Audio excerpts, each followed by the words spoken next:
So hello and welcome guys, मेरा नाम है मानसू और मैं बीएसएफ के अंदर एक हेड कांस्टेबल हूँ।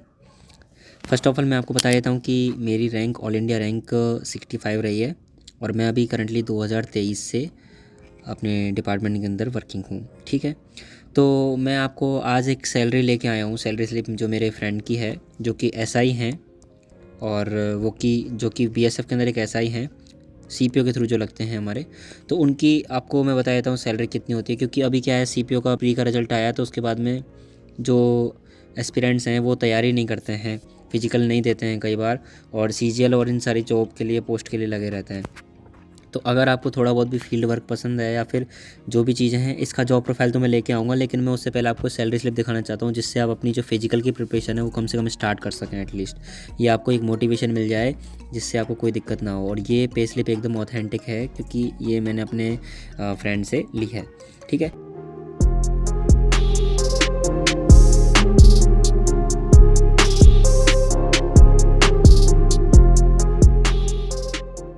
तो हम सबसे पहले स्टार्ट करते हैं। आपको मैं इस पे स्लिप के अंदर सब कुछ बताऊंगा। एक बेसिक पे कितना होता है, डीए कितना होता है, एरियर कितने मिलते हैं उसको, अलाउंसेस कितने मिलते हैं, इनकम टैक्स कितना पे करता है वो, और भी जितने प्राइवेट डिडक्शंस होते हैं और गवर्नमेंट डिडक्शंस कितने होते हैं। इसके अलावा मैं आपको ये भी बताऊंगा कि आपको कौन कौन से अलाउंसेस, जैसे रम अलाउंस हो गया या फिर आपको सिक्योरिटी अलाउंस हो गया, ये सारी चीज़ें कितनी कितनी मिलती हैं, और आपको ग्रॉस पे और जो इन हैंड सैलरी है वो कितनी बनती है। तो कंप्लीट इन्फॉर्मेशन रहने वाली इस वीडियो के अंदर। सो वीडियो के अंत तक देखना गाइज, आपको बहुत सारी इन्फॉर्मेशन देखने को मिलने वाली इस वीडियो के अंदर। तो सबसे पहले मैं बात कर लेता हूँ कि आपको ये जो पे स्लिप है वो एसआई की है। ठीक है, इसके बाद में आप देख सकते हैं कि यहाँ पे मैट्रिक्स लेवल 6 होता है, जो कि 7th पे कमीशन के अकॉर्डिंग अभी पे मैट्रिक्स लेवल 6 है। ठीक है, तो इसके अंदर हम सबसे पहले देखते हैं कि जो बेसिक पे है वो कितना है। तो बेसिक पे हमारे देख सकते हैं यहाँ पे वो है अभी 37,600 रुपये। ठीक है, ये 2 बार इंक्रीमेंट लग चुका है हमारे जो फ्रेंड है उनका। तो इंक्रीमेंट क्या होता है? इंक्रीमेंट यानी कि आपका हर 1 साल के अंदर इंक्रीमेंट लगता है, हर 1 साल के अंदर।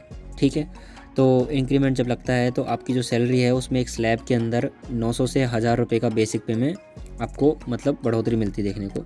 या तो 900 बढ़ेंगे या फिर 1000 रुपये, वो एक स्लैब होता है, उसके हिसाब से रुपये आपके बढ़ रहे होते हैं। ठीक है गाइस, सबसे पहले तो मैंने आपको ये चीज़ क्लियर कर दिया। अब इसके बाद मैं आपको बता देता हूँ कि आपका जो डीए है वो कितना मिलता है। डीए मिलता है बेसिक पे का 54 या 58%, जितना भी आपको अभी गवर्नमेंट दे रही होती है। ठीक है, मेरे अकॉर्डिंग आई थिंक 58% है अभी डीए।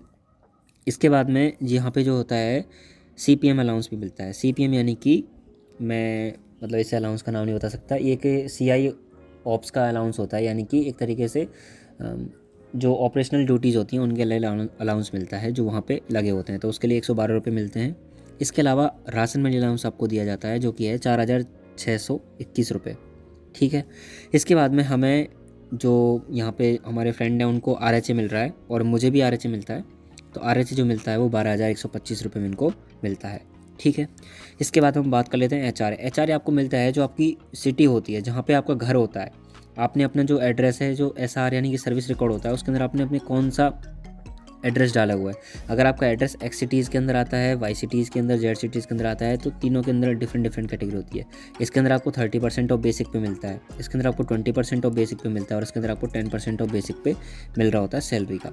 ठीक है गाइस, तो यहाँ पे देख लेते हैं हमारे जो फ्रेंड हैं उन्होंने कौन सा ले रखा है। तो इन्होंने बेसिक पे का 10% ले रखा है, क्योंकि इनका बेसिक पे कितना था, इनका बेसिक पे था हमारा 37,600 रुपये, तो इनको मिल रहा है 3760 रुपये, यानी कि इनका बेसिक पे का 10% ये एचआरए ले रहे हैं। तो इनका जो घर है वो जेड सिटी के अंदर आता है कहीं ना कहीं। ठीक है, ये सारी इन्फॉर्मेशन आपको पता लग गई। तो अब इसके बाद हम बात कर लेते हैं टीपीटी अलाउंस की। टीपीटी अलाउंस क्या होता है?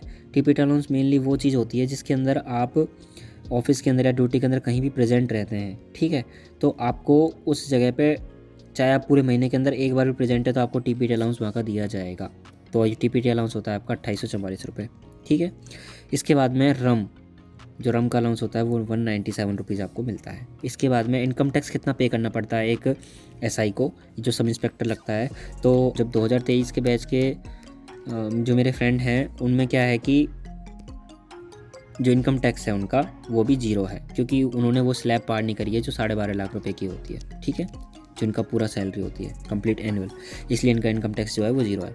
CGGI यानी कि जो इनकी पर्सनल जो इंश्योरेंस स्कीम होती है, यानी कि इसका जो फुल फॉर्म होता है यही होता है, central government employ group insurance scheme, ऐसे करके होती है इसकी फुल फॉर्म। तो इसके अंदर ये पैसा कट रहा होता है और उसके बाद में यहाँ पे इंस्टॉलमेंट वो होती हैं, जो जैसे कोई आप लोन वगैरह लेते हैं तो यहाँ पे कट रहा होता है, ठीक है। इसके बाद में यहाँ पे जो CPF अमाउंट जो कि आपको NPS के अंदर देना पड़ता है, यानी कि या UPS या NPS जो भी होता है, इन दोनों में से जिसमें भी जाएंगे तो डिडक्शन आपका जो होगा वो यहीं से ये CPF अमाउंट होगा वही डिडक्ट हो रहा होता है। और वो कितना होता है पता है आपको? 10% कटता है आपका, 10% आपका कट रहा होता है बेसिक पे का, ठीक है। उसमें क्या करता है गवर्नमेंट, 14% कंट्रीब्यूशन करता है गवर्नमेंट, ठीक है, बेसिक पे का। तो टोटल ऐसे करके ये जो इन दोनों को मिला के जो आपको कंट्रीब्यूशन होता है वो मिलके यहाँ पे कट रहा होता है। तो आपकी तरफ से कितना कट रहा है? आपकी तरफ से तो जितना कट रहा है वो आपको यहाँ पे शो हो जाएगा, 5,941 रुपये। लेकिन इसके बाद गवर्नमेंट इसमें मिलाती है तो टोटल आपका काफ़ी ज़्यादा कट के अमाउंट जाता है जो CPF का अकाउंट होता है उसके अंदर। मैं आपको किसी दिन CPF वाले अकाउंट की जो एक्चुअल जो स्टेटमेंट्स होती हैं वो मैं लेके आऊँगा, अपने जो खुद का अकाउंट है उसके लेके आऊँगा, ठीक है। इसके बाद में हम बात कर लेते हैं प्राइवेट डिडक्शंस के ऊपर, कि प्राइवेट डिडक्शंस के अंदर जैसे स्पोर्ट्स फंड होता है उसके अंदर पैसे कटता है तो वो 25 रुपीज़ कट रहे होते हैं आपके। एजुकेशन फ़ंड होता है उसके अंदर 55 रुपये कटते हैं। और हाँ, कई जो एस्पिरेंट्स होते हैं वो ये जानना चाहते हैं कि वो क्या SI जब मतलब भर्ती होते हैं तो क्या वो स्पोर्ट्स के अंदर जा सकते हैं, किसी के अंदर जा सकते हैं। तो मैं आपको एक क्लियर कर देता हूँ चीज़ कि जो SI होते हैं, जितने भी GD पर्सनल होते हैं, वो सारे के सारे जो हैं स्पोर्ट्स के अंदर जा सकते हैं ईजिली, कोई दिक्कत नहीं है, ईजिली स्पोर्ट्स के लिए खेल सकते हैं BSF के अंदर आके भी। लेकिन जो जितने भी मिनिस्ट्रियल स्टाफ वाले होते हैं या फिर जो क्लैरिकल स्टाफ होते हैं, मेडिकल स्टाफ होते हैं, तो वो क्या है कि इनको सिर्फ और सिर्फ ऑफिस का काम रहता है। तो इनको ऑफिस के काम के अलावा कोई भी ऐसी XYZ चीज़ों के अंदर इनको इंडल्ज नहीं किया जाता है, चाहे वो मेडिकल हो चाहे वो कोई भी चीज़ें होती हैं, ठीक है। तो ओनली जो GD पर्सन होते हैं, SI JD पर्सन होता है, तो इसलिए उसको स्पोर्ट्स एक्टिविटीज़ के अंदर इन्वॉल्व होने का मौका दिया जाता है, ठीक है। और उनका फिजिकल फिटनेस भी मतलब ज़्यादा लिया जाता है, जब उनका जो स्टार्टिंग में फिजिकल लिया जाता है तो इसलिए उनको कंसिडर करते हैं इस चीज़ के लिए। BSF कॉन्ट्रीब्यूटरी वेलफेयर फंड, ये होती इसकी फुल फॉर्म होती है। तो इसके अंदर आपका कितना पैसा कटता है? 110 रुपये। इसके बाद में गोल्डन जुबली सीमा प्रहरी कल्याण कवच है, GGPS के, इसकी शॉर्ट फॉर्म होती है। तो उसके अंदर कितने पैसे कट रहे हैं आपके? 631 रुपये, ठीक है। तो ऐसे करके जो हमारे फ्रेंड है उनका ग्रॉस पे कितना बन जाता है? 83,067 रुपीज़। और एक काफ़ी हैंडसम एक ग्रॉस पे होता है। इसके अंदर हमारे जो टोटल डिडक्शंस, जो गवर्नमेंट डिडक्शंस हैं, वो इनको बोलते हैं टोटल डिडक्शन। ये जो टोटल डिडक्शन है ना, ये वाले, तो ये होते हैं गवर्नमेंट डिडक्शन हमारे, गवर्नमेंट जो करती है डिडक्शन, तो वो है हमारे 6,001 रुपये। इसके बाद में नेट पे, यानी कि इन डिडक्शंस को काटने के बाद कितना पे बचा आपका? 77,066 रुपीज़। इसके बाद में टोटल प्राइवेट डिडक्शंस, तो हमारे स्पोर्ट्स वगैरह और ये जितने भी फंड कट रहे थे वो राइट साइड में वो वाले, तो उनको कटने के बाद में वो टोटल कितने हैं? 821 रुपये। तो जब वो कट जाएंगे तो आपके अमाउंट टू बैंक जो बन रहा होता है वो 76,245 रुपीज़ आपके बन रहे होते हैं। और एक काफ़ी हैंडसम सैलरी होती है, एकदम आपको लगेगा कि हाँ आप एक अच्छी जगह पे जॉब कर रहे हैं। बस काफ़ी ज़्यादा वर्कलोड वगैरह जो चीज़ें रहती हैं वो सारी चीज़ें मैं डिस्कस करूँगा नेक्स्ट वीडियो के अंदर, जब मैं पूरा इसका कंप्लीट जॉब प्रोफाइल लेके आऊँगा। क्योंकि मेरे फ्रेंड हैं और हम यहाँ पे दिन रात चीज़ों को देखते हैं, तो आई नो बेटर कि आप बाहर से क्या सोचते हैं लाइफ को और एक्चुअल में लाइफ अंदर क्या है, तो सारी चीज़ों को भी डिस्कस करेंगे।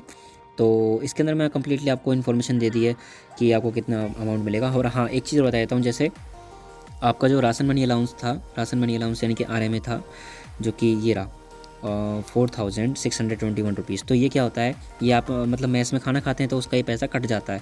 तो इन शॉर्ट ये आपको मिल रहा है अभी सैलरी के अंदर, लेकिन जब आपका अमाउंट टू बैंक यानी कि जब एक्चुअल सैलरी आपकी क्रेडिट हो गया अकाउंट में, तब आपको 76,245 में से आपकी जो RMA है वो माइनस होके जब आपके अकाउंट में आएगी, तो अराउंड अगर 45 रुपये माइनस हो गए तो कितने, ऑलमोस्ट आपके 72.5 जो भी रुपीज़ हैं वो बच जाएंगे।